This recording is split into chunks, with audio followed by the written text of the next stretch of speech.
माँ रात में पिता की शारीरिक भूख मिटाने का एकमात्र साधन थी। मोनिका शहर में कॉलेज की तरफ से सेमिनार में आई हुई थी। कुछ और साथी भी थे। सभी रिसेप्शन पर अपने अपने कमरे की चाबी लेने के लिए खड़े थे। तभी कितने वर्षों बाद वह जानी पहचानी आवाज़ सुनी। उस आवाज़ को सुनते ही उसकी नज़रें उस शख्स को ढूंढने लगी। प्रिया एक कोने में खड़ी कुछ लोगों से बातें कर ही रही थी। शायद वह यहाँ घूमने आई थी।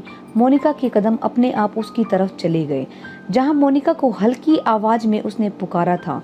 प्रिया अपने नाम की पुकार को सुनते ही प्रिया पहचान गई थी उस आवाज को।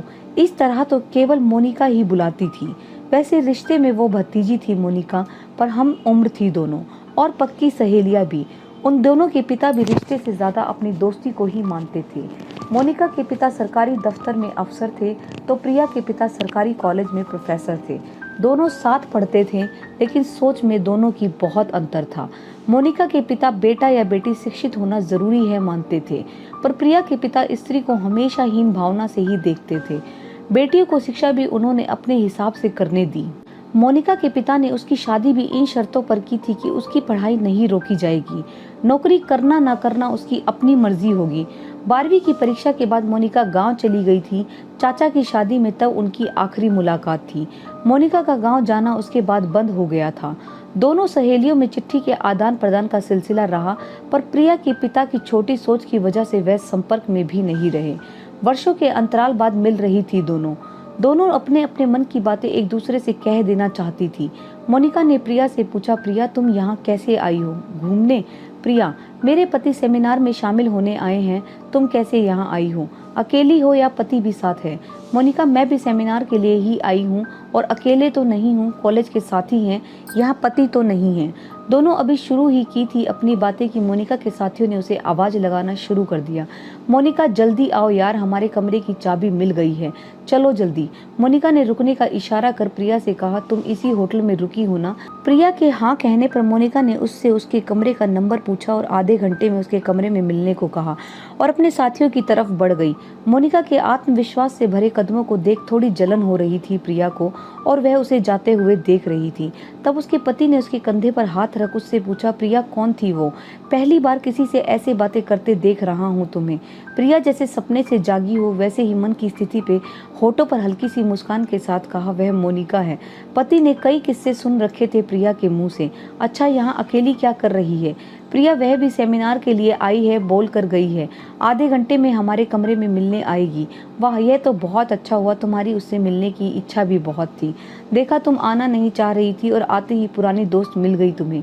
पति की बातें सुन प्रिया अब हंसने लगी। दोनों पति पत्नी दोस्त से मिलकर अपने कमरे की तरफ चले गए। प्रिया थोड़ी घबरा भी रही थी, जाने कितनी बदल गई होगी, नौकरी करती है, अब जाने उसकी दोस्ती उसके लिए महत्वपूर्ण होगी कि नहीं। उसके पति ने प्रिया को समझाया, परेशान मत हो, तुम्हें अभी भी अपनी सहेली समझती है, आखिर क्यों वह तुम्हें पुकारती यदि नहीं चाहती तो। पति की बात सुन प्रिया को थोड़ी तसल्ली मिली। कमरे में प्रिया मोनिका का इंतजार करने लगी। थोड़ी देर में दरवाजे पर दस्तक दी। दरवाजा खोल के प्रिया ने मोनिका को अंदर खींच लिया और कहने लगी, नीचे मैं तुझे देख इतनी खुशी हो गई कि अपने पति से परिचय करवाना ही भूल गई।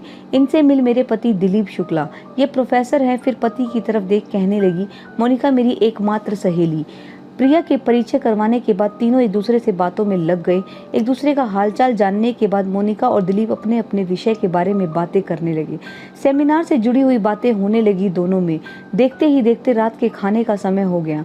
तीनों साथ में खाना खाने के लिए नीचे आए, जहां बाकी लोगों से भी परिचय का आदान प्रदान होने लगा था। जब सभी अपने अपने कमरे में जाने लगे तो प्रिया ने मोनिका से पूछा कि तेरे साथ कमरे में कोई और भी है क्या? मोनिका के इनकार करने पर प्रिया अपने पति से बोलने लगी, आज रात मैं मोनिका के कमरे में रुक सकती हूँ क्या? मुझे उससे बहुत बातें करनी है। दिलीप जान रहे थे प्रिया अपने मन की बात किसी से नहीं कहती। मोनिका ही है जिससे प्रिया अपनी बात कहना चाहती है। उन्होंने हंसते हुए कहा, हाँ भाई, अब तो आप हमें कहाँ पूछेंगी, सहेली जो मिल गई है। जाइए, वैसे भी मुझे आज सुबह सेमिनार में जो पेपर देना है उसकी तैयारी करनी है, आप निश्चिंत होकर जाइए। मोनिका दोनों पति पत्नी की आपस की बात सुन दिलीप की समझदारी पर अब बहुत खुश हो रही थी। उसे लग रहा था कि उसकी दोस्त बहुत खुश है अपनी जिंदगी में।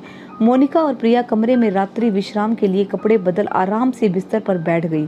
तब मोनिका ने अपने अंदर के सवालों को प्रिया के सामने रखा। अब बतला प्रिया, तू कैसी है? प्रिया जैसे मोनिका के पूछने की राह ही देख रही थी। वर्षों से अंदर अपने दबा रखा हर दर्द आज मोनिका को बता हल्का हो जाना चाहती थी। मोनिका प्रिया की आंखें सुनने में देखने लगी। क्या बतलाऊं तुझे, मेरे घर के हालात तो तुझे पता ही था। पिताजी ने माँ को कभी इंसान का दर्जा दिया ही नहीं। वह तो बस रात में उसकी शारीरिक भूख मिटाने का एक साधन थी। छोटी छोटी बातों पर उनसे मारपीट करना एक आम बात थी। कौन कह सकता था कि वह एक पढ़े लिखे इंसान थे जो कॉलेज के एक प्रोफेसर थे। 10वीं की परीक्षा के बाद ही उन्होंने मेरा घर से बाहर निकलना बंद करवा दिया था। तुम जब गांव आई थी मुझे तुमसे मिलने नहीं दिया था। मुझे अपने पसंद की विषय पढ़ने से मना कर दिया गया। मेरी जिद करने पर मुझे तो नहीं, माँ को बहुत मारा, यह कहकर कि तुम्हारी शय से ही ऐसा कर रही है वह। फिर मैंने मन मार लिया अपना और सारी पढ़ाई फिर प्राइवेट ही की। तुम सबका गांव आना छूट गया था, इसीलिए तुझे पता ही नहीं होगा। जब मैंने ग्रेजुएशन कर ली तभी पिताजी पर दबाव पड़ने लगा मेरी शादी के लिए। और मोनिका सच कहूँ तो मैं भी उस नरक से निकलना चाह रही थी। रोज माँ को मार खाते, बहनों को डर से सहम कर कोने में बैठे देखना, छोटे भाई को अपनी बड़ी बहनों पर हाथ उठाते देख अब मैं थक गई थी। तब तक मोनिका आश्चर्य से क्यों कह रही हूँ, मन्नू को तो पिताजी ने पूरी छूट दे रखी थी, आखिर बेटा था उनका, संपत्ति इतनी थी जो चाहे करे। प्रिया की बातें सुनकर छोटे में जब भी गांव गई प्रिया के यहाँ खाना जरूर रहता था। और उसकी माँ चाची का इतना मधुर स्वभाव की थी, कितनी चीजें बनाना सीखा था मैंने उनसे, तरह तरह का। कभी चाची को किसी और से मिलते नहीं देखा, गांव की औरतों से मेल मिलाप भी नहीं देखा। माँ का बिना बात सवाल ना करना शायद उन्हें माँ के करीब ले आया था। कई बार चाची को माँ से बात करते देखा तो कभी मन में यह बात नहीं आई कि बात इतनी गहरी हो सकती है।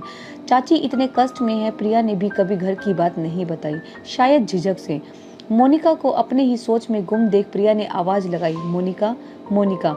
वर्तमान में लौटते हुए बोलना, आगे क्या हुआ समझ रही थी मोनिका प्रिया की मनोदशा। आज वह अपनी सहेली से सब कुछ कह देना चाहती थी, इसीलिए वह बात आगे बढ़ाते हुए बोली, मेरे लिए कई रिश्ते आए, सब अच्छे अच्छे थे, पिताजी सब में कुछ ना कुछ कमी निकाल कर मना कर रहे थे। मुझे लगने लगा कि शायद वह चाहते ही नहीं मेरी शादी हो। एक दिन में उनके अपने जानने वाले ने मेरा हाथ अपने भांजे के लिए मांग लिया। उनके साथ काम करने वालों को भी उनका बाहरी रूप ही पता था जो बहुत ही अच्छा था। वह चाहकर भी कोई कमी नहीं निकाल पाए और उन्होंने हाँ कर दी। मेरी शादी 1 महीने के अंदर अंदर हो गई और अब मैं अपने ससुराल में रहती थी। लेकिन समय बीतने के साथ मैं समझ गई थी कि यहाँ मेरे घर जैसी कोई बात नहीं है। दिलीप जी से मैंने आगे की पढ़ाई करने की इच्छा बताई तो वह भी तुरंत तैयार हो गए। घर में बाकी सबने भी मेरे साथ दिया और सब ठीक चल ही रहा था। एक दिन अचानक पिताजी आ गए मुझे मायके ले जाने के लिए, यह कहकर कि माँ की तबीयत बहुत खराब है। ससुराल वालों ने उनकी बात पर विश्वास कर मुझे भेज दिया। जानती है मोनिका, घर जाकर मैंने क्या देखा। मोनिका इस सवाल पर उसका मुंह देख रही थी। अब तक वो समझ गई थी कि जो भी प्रिया ने देखा वह उसकी सोच से अलग होगा। मोनिका को बताया कि माँ बिल्कुल ठीक थी, पिताजी ने झूठ बोला था कि माँ बीमार है, इसीलिए वह मुझे लेने गए थे। माँ मुझे और मैं माँ को स्वस्थ देख रही थी। माँ को स्वस्थ देख हैरान थी। अब मैं समझ गई थी कि पिताजी झूठ बोल मुझे यहाँ किसी कारण से लाए हैं। मैं तुरंत लौट जाना चाहती थी वहाँ से, पर पिताजी ने कहा थक गई होगी, तुम आराम कर लो, कल बात करेंगे। वह रात मैंने छत देखते देखते काट दी। सुबह चाय के साथ मैं गई थी उनके पास। पापा मेरे से कुछ कहने से पहले बोल उठे, तुम्हें इस रिश्ते को तोड़ देना है, हमारी हैसियत के बराबर नहीं है। यह लोग दहेज के लिए तुम्हें प्रताड़ित कर रहे हैं, ऐसा कहना है तुम्हें शिकायत में। उनकी बात सुन मैं हैरान थी। कुछ नहीं लिया था मेरे ससुराल वालों ने और मेरे सुख को वह दुख में बदल रहे थे। जानती थी इनकार करूंगी तो कमरे में बंद कर देंगे मुझे। मैंने हाँ में सिर हिला दिया उनके सामने और मन बना ली कि उनके घर से जाते ही मैं चुपके से निकल जाऊंगी। एक बार ससुराल पहुंच जाऊंगी तो दिलीप जी सब संभाल लेंगे, इतना विश्वास था मुझे। तो दूसरे दिन उनके जाने के बाद आधे घंटे समय बिताती रही, फिर बस पैसे लेकर घर से निकल गई। माँ को यह कहा कि कुछ खरीदना है बाहर। चौक आकर रिक्शा पकड़कर स्टेशन पहुंची। रिक्शा वाला मेरे ही खेतों में काम करने वाले का भाई था। शायद वह मेरे बार बार मुड़कर देखने में समझ गया था कि मैं छुप कर जा रही हूँ। उसने ही मेरी टिकट खरीदी, डब्बे में बिठा दिया था और जाते जाते कहा था, वह जानता है पिताजी नहीं ठीक कर रहे हैं। ससुराल पहुंचकर मैं समझ ही नहीं पा रही थी क्या बोलूं। सबको मेरे पिताजी का असली रूप कैसे बताऊं। मैंने झूठ कह दिया ठीक है, इसीलिए वह लौट आई है और सामान रेल में चोरी हो गया। मुझे लगा पिताजी अब फिर नहीं आएंगे। कितनी गलत थी मैं। अब वह कोई ना कोई बहाने से मेरे ससुराल वालों से लड़ाई करते थे। उनकी इस बात से मैंने दिलीप को सब सच सच बता दिया। दिलीप ने मुझे डांटा इतने दिनों तक बात छुपाने के लिए। फिर जब पिताजी आए तो उन्हें धमकी दी कि वे पुलिस को सब बता देंगे कि वह माँ को मारते हैं और मुझे मजबूर कर रहे हैं इस रिश्ते को तोड़ने के लिए। उनकी बातें सुन पिताजी गुस्से में बहुत कुछ बोल मुझसे हमेशा के लिए रिश्ता तोड़ने की धमकी देने लगे। तो मैंने बोला मैं ऐसा रिश्ता रखना ही नहीं चाहती। मोनिका को हैरान देख प्रिया ने कहा, उस दिन सच बोलूं मुझे कोई दुख नहीं था उस रिश्ते के टूटने का, बस तकलीफ छोटी बहनों को छोड़ आई थी। मुझे मेरी माँ से भी अब सहानुभूति नहीं थी, क्योंकि वह कभी खड़ी ही नहीं हुई अपने लिए। क्यों नहीं घर छोड़ निकल गई तब, शायद यह सब नहीं होता। मोनिका बस सब चुपचाप सुन रही थी। आज बरसों का दुख शब्दों में बदल रहा था और वह नहीं चाहती थी कि उसके कुछ कहने से प्रिया अपना दुख फिर अपने अंदर छुपाने लगे। मोनिका ने प्रिया से धीरे से पूछा था, फिर क्या हुआ? वह फिर मुस्कुरा कर बोलने लगी, कुछ दिन बाद सब ठीक रहा, 2 साल तक सब ठीक रहा। सब बच्चे के लिए बोलने लगे। अब चाहती तो मैं भी थी कि पर हमने कभी इसे रोकने की कोशिश भी नहीं की थी इन 2 सालों में। फिर भी मैं गर्भवती नहीं हुई थी। यह बात जानने के बाद सासू माँ ने डॉक्टर से सलाह लेने के लिए कहा। दिलीप और मैं महिला डॉक्टर से मिले। उसने हमारी बातें सुन मुझसे कुछ सवाल किए, फिर पूछा, माहवारी ठीक से होती है तुम्हारी? मोनिका, मेरी माहवारी कभी नियम से नहीं है और जब होती है तो ना के बराबर। आश्चर्य में थी वह महिला डॉक्टर।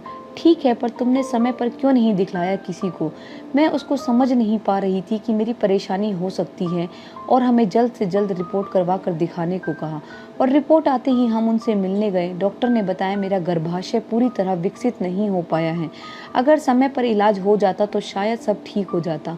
यह सुन मैं बिल्कुल टूट गई। दिलीप ने बहुत जगह दिखलाया इस उम्मीद से कि शायद कुछ हो जाए, पर अभी भी ऐसा संभव नहीं था। दिलीप की दोस्त जो विदेश में डॉक्टर थी उससे भी हमने विचार कर लिया था।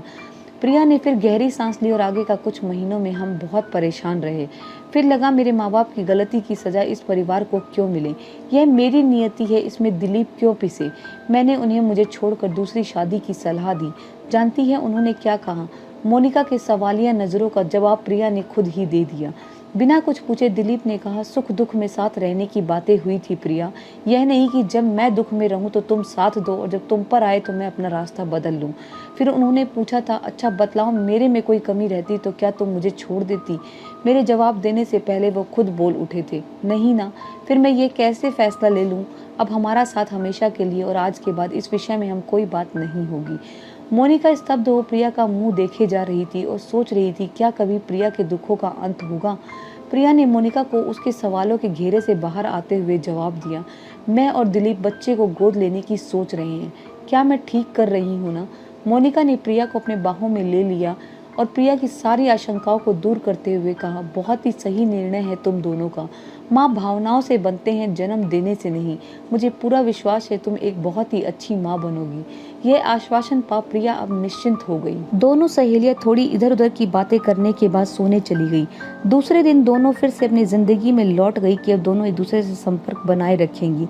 दोस्तों, उम्मीद करती हूँ कि कहानी आप सभी को बहुत पसंद आई होगी। आई है तो चैनल को लाइक शेयर सब्सक्राइब करना मत भूलिएगा। मिलते हैं हम आपसे फिर से एक अच्छी और नई वीडियो के साथ। तब तक के लिए आप अपना और अपनों से जुड़े हुए लोगों का ख्याल रखिए। धन्यवाद दोस्तों।